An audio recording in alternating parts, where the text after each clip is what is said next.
सोना चांदी सोने संगे हीरा मोती देबोगे ठीक छ सोना चांदी सोने संगे हीरा मोती देबोगे ठीक छ गाल में चुमा लेबोगे लाली कीन के देबोगे ठीक छ गाल में चुमा लेबोगे लाली कीन के देबोगे ठीक छ Pasatila da bonita, satila da bonita. Pasatila da bonita, satila da bonita. Dale ponya buchi biche biche dila da bonita. Siyo di mana buchi korale mana buchi kyara wala rato ni korale bahana buchi biche.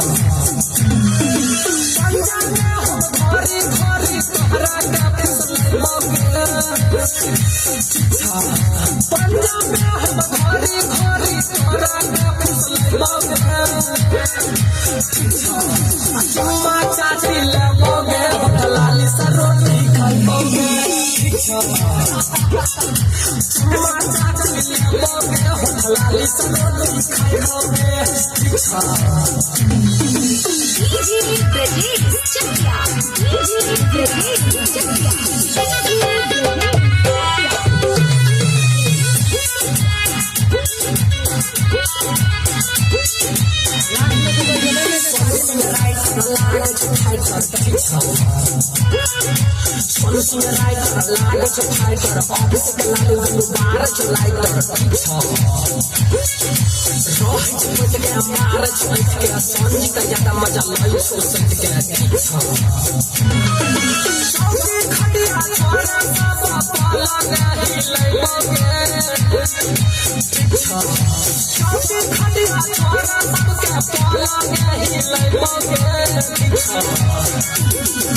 चुम्मा चाची लेबोगे लाली सा रोटी खाइबोगे चुम्मा चाची लेबोगे सोहर सा कहियो लेबोगे। चलिए भाई ठीक है, गाना बहुत जल्दी रिलीज होगा, अभी रिकॉर्डिंग हुआ है। हाँ देखिए ये मेरा संजीत भैया है, हाँ बड़े भाई हैं।